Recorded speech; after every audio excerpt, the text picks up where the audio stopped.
Fala pessoal, tudo bem? Aqui é o Leno Brandão, de Altalab Games.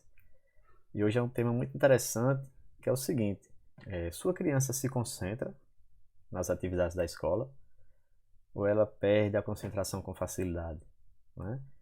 Hoje nosso tema será esse, tá bom? Então vamos lá.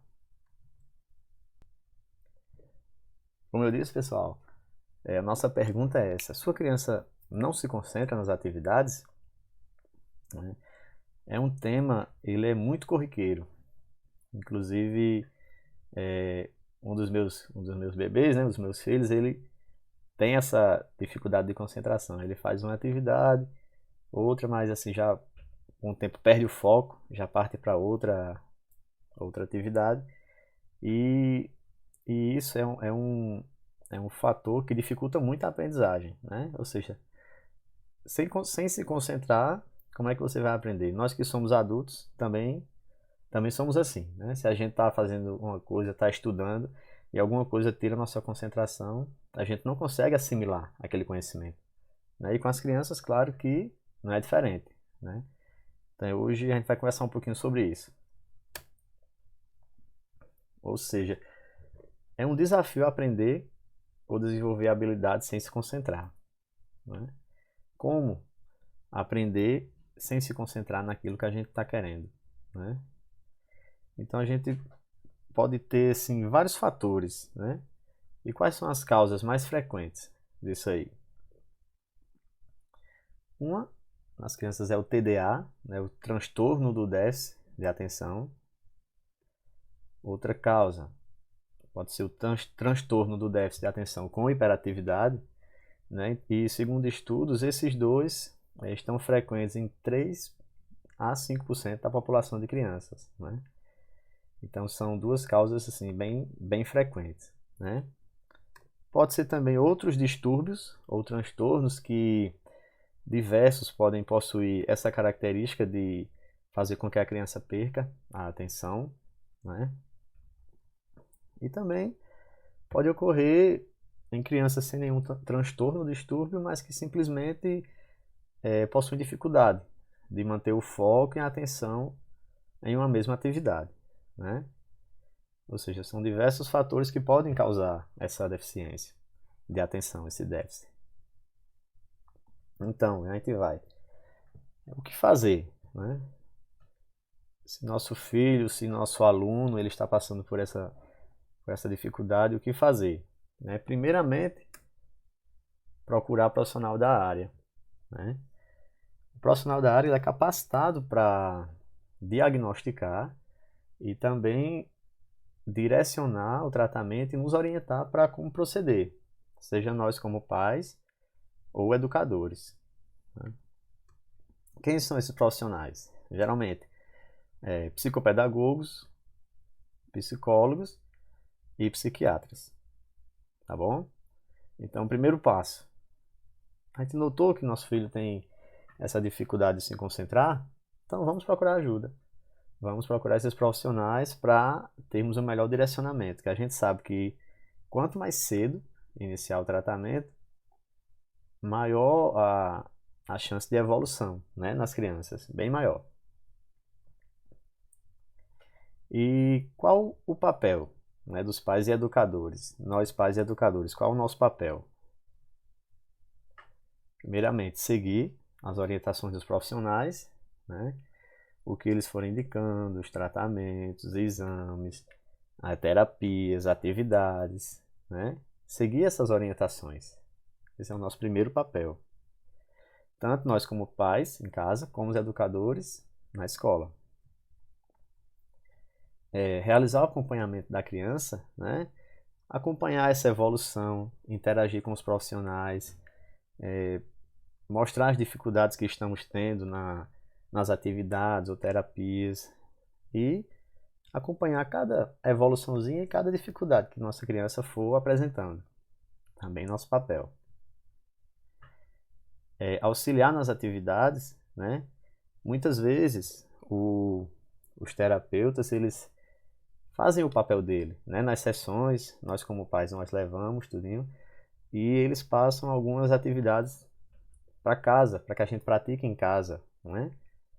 E é fundamental que a gente faça isso aí, porque a gente sabe, quanto mais nossa criança praticar, né, mais ela vai se desenvolver mais rápido e mais rápido esse desenvolvimento dela vai ser acelerado.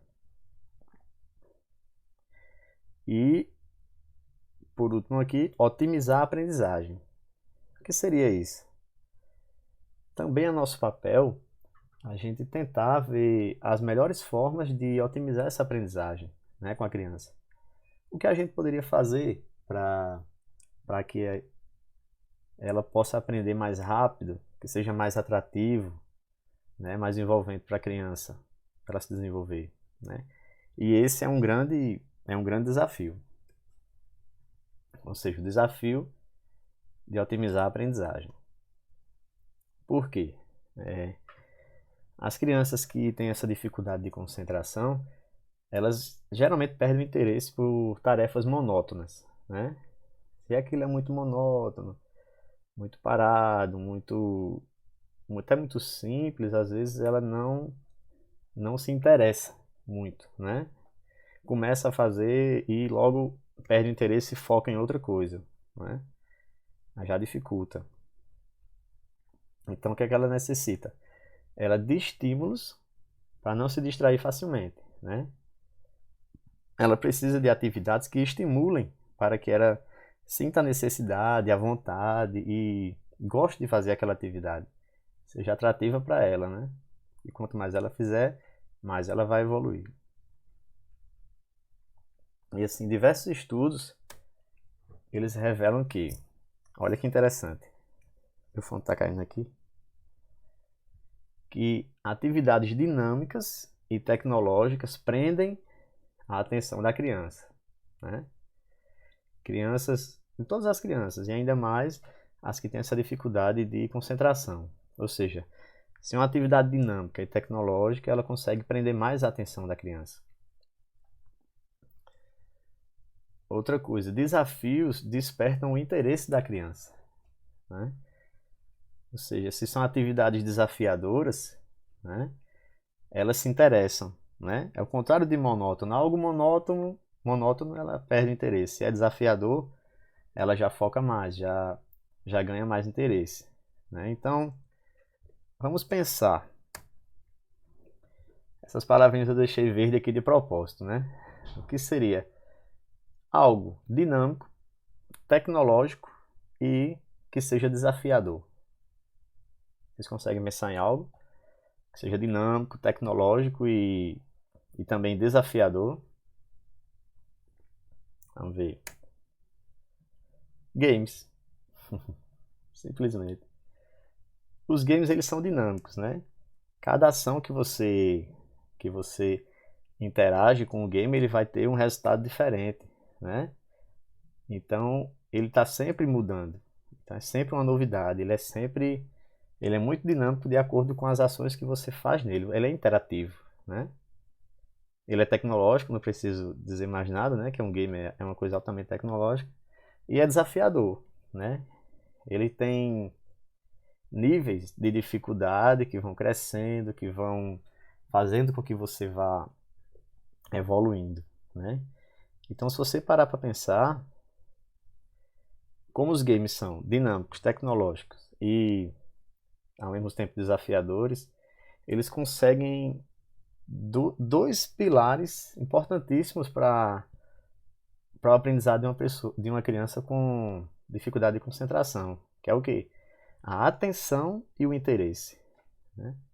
Então, se você conseguiu ter a atenção da criança para aquela atividade e o interesse dela pelaquela atividade, se você tornar aquela atividade algo educativo, então você vai ter uma ferramenta muito, muito importante para o desenvolvimento de sua criança, né?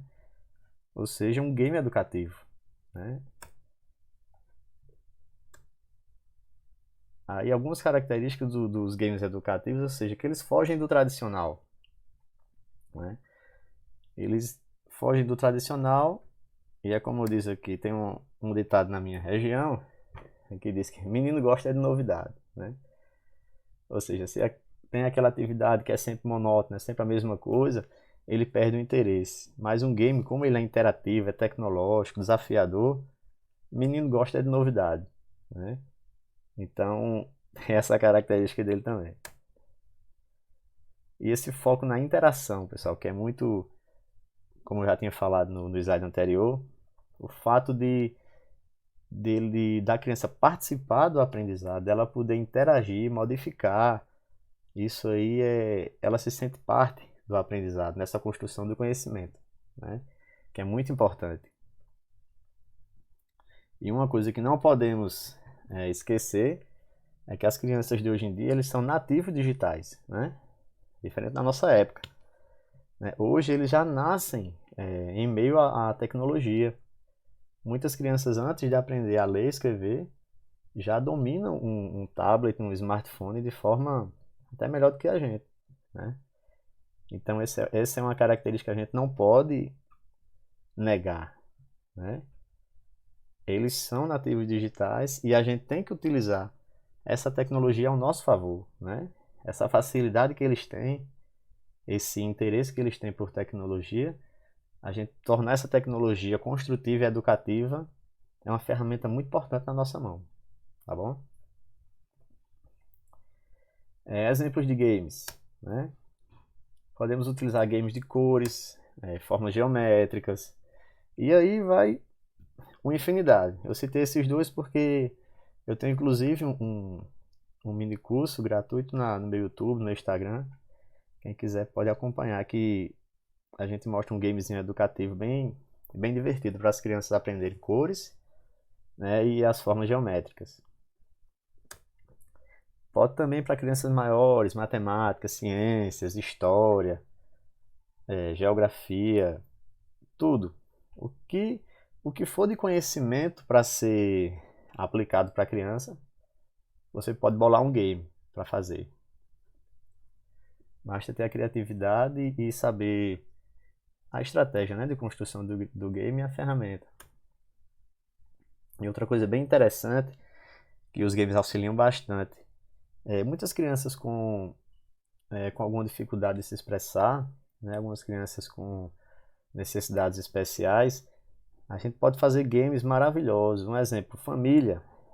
Pode fazer um game com a foto da mamãe, a foto do papai, em que a criança toque. Quem é a mamãe? Ela toque na mamãe, sai a voz da mamãe, ou no papai, nos irmãozinhos. Isso aí pode ser feito tranquilamente. Habilidades. Algum game que mostre como escovar os dentes, como amarrar o sapato, colocar uma camisa, tirar uma camisa. Tudo isso pode ser feito de forma interativa. E a questão de sentimentos. Também, algumas crianças possuem a dificuldade de se fazer entender, né? Tem a forma dela se comunicar, mas muitas vezes nós não conseguimos compreender. E um game, um exemplo, que tenha vários rostinhos, emojis, né? Feliz, triste, com sono, chateado, né? E pode ser utilizado para a criança se expressar. O pai pergunta: mãe, como você está se sentindo nesse momento? E ela pode interagir com aquela figura e expressar como ela está se sentindo, né? Isso ajuda bastante, tudo através dos games. E falei aqui diversos estudos, e tem uma pesquisa de Ramos, Paiva e Tori. Eu estava pesquisando aqui um artigo científico, e eles enumeram alguns benefícios, inúmeros benefícios, né? Que se a gente for passar aqui, dá, um, dá uma live de mais de 10 horas, eu acho, só falando de benefícios. Eu vou só citar aqui alguns só para a gente ter conhecimento. Que os games têm efeito motivador, né? É um facilitador do aprendizado, desenvolvimento de habilidades cognitivas, tudo isso benefício dos games. Aprendizado por descoberta, socialização, aquisição e desenvolvimento de habilidades motoras. Tudo isso a gente pode fazer através dos games e muito mais. E que para mim eu acho também assim o mais importante é que através dos games nossas crianças podem aprender, né, e se desenvolver de forma lúdica, leve e divertida, né? Porque a gente sabe que muitas terapias às vezes são cansativas, né, são desgastantes para a criança.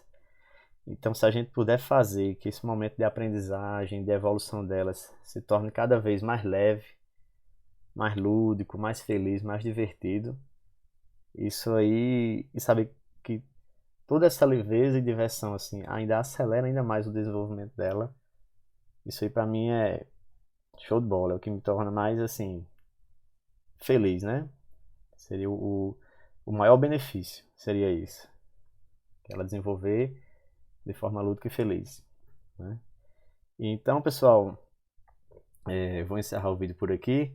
E não esqueçam que eu vou deixar o link das nossas redes sociais. Nós temos muitas dicas, muitos tutoriais de como você mesmo pode fazer um game para o seu filho, né? Ou você, educador, pode fazer um game para os seus alunos, né? Não é bicho de sete cabeças, nós somos capazes. Quem imaginava que os professores estariam dando aula virtual, né? Mas se adaptaram e hoje os professores dão show, né? De tecnologia, mexendo em diversas ferramentas, dando aula online. Tem suas dificuldades, superaram e hoje conseguem. E assim, fazer games, eu até digo, pra gente adulto, assim, pra mim é mais divertido fazer o game do que jogar o game, né? Então, assim, se eu conseguir e tô conseguindo fazer game pros meus filhos, vocês pais e vocês educadores também conseguem, né? E sempre que eu puder, eu vou compartilhar um pouco de conhecimento aqui nas minhas redes sociais, YouTube, Instagram, Face, para que vocês também possam fazer um game que desenvolva suas crianças de forma lúdica e divertida, tá bom? Então valeu, um grande abraço e até a próxima.